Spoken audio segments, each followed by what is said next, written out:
अस्सलाम वालेकुम। आज मैं आपके साथ शेयर करने जा रही हूँ खीर की एक मज़ेदार की चटनी, जिसको खा के ना आपका दिल खुश हो जाएगा। बहुत ही मज़े की चटनी है और ये बहुत ही ज़्यादा हेल्दी है। आपको तो पता है, ये जो कुकम्बर है या जो खीर है, ये हमारे लिए बहुत ही ज़्यादा बेनिफिट है। हमारे हार्ट के लिए भी बेनिफिट है। इवन ये कैंसर सेल्स को भी ख़त्म करता है, हमारी ब्लड शुगर लेवल को कम करता है, वेट लॉस करता है हमें। ऑल ओवर हम इस चटनी की बात करें तो ये हमारे लिए बहुत ही ज़्यादा फ़ायदेमंद की चटनी है और बहुत ही कम टाइम में भी बनती है, बहुत ही मज़ेदार की भी बनती है और बहुत ही खूबसूरत बन के तैयार होती है। खाएगा अपने घर में ज़रूर, खाने के साथ या रोटी के साथ, आप किसी के साथ भी इसको खा सकते हो। बहुत ही मज़ेदार की रेसिपी है।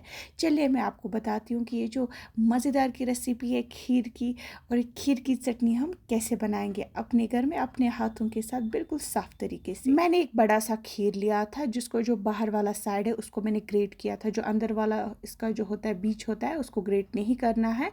इसके बाद हम इसमें डालेंगे 1 चम्मच नमक और हम इसमें डालेंगे ज़ीरा 1 चम्मच और हम इसमें डालेंगे बादाम। मैंने यहाँ पे 100 ग्राम बादाम लिया था, उसको मैंने चॉप किया था, इसमें ऐड कर लेंगे।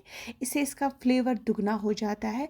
और हम इसमें डालेंगे हरा धनिया, फ्रेश वाला हरा धनिया हमें इसमें हल्का सा ऐड कर देना है। अब हम इसमें ऐड कर लेंगे हैंग कर्ड। हमने दूध वाले के पास कर्ड लाया था, उसको हमने कुछ देर हैंग किया था, वही हम इसमें ऐड कर लेंगे। हैंग से क्या होता है, हैंग से इसका जो टेक्स्चर है वो क्रीमी जैसा आ जाता है। उसके बाद हम इसमें ऐड कर लेंगे हल्दी आधा चम्मच। ये हम कलर के लिए ऐड कर ले, आप चाहो तो आप इसको स्किप भी कर सकते हो, फिर आपकी चटनी वाइट कलर की ही रहेगी।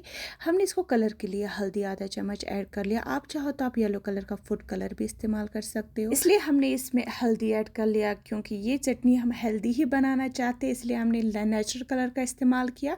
इसको हम अच्छे तरीके से मिक्स करेंगे। अच्छे तरीके से मिक्स करने के बाद हमारी जो खीर की चटनी है बिल्कुल तैयार होगी। आप देख सकते हो कितनी स्मूथ टेक्सचर आया इसका, बहुत ही मज़ेदार की बनती है। आप चाहो तो आप इसको खाने के साथ भी सर्व कर सकते हो, रोटी के साथ भी सर्व कर सकते हो, या हम पकौड़े कुछ भी बनाते हो उसके साथ भी आप इसको अच्छी तरीके से खा सकते हो। बहुत ही मज़ेदार की बन जाती है और बहुत ही खूबसूरत बन के तैयार हो जाती है। वीडियो अच्छी लगे तो मेरे चैनल को लाइक शेयर सब्सक्राइब करिएगा, याद से सब्सक्राइब करिएगा। अल्लाह हाफिज़।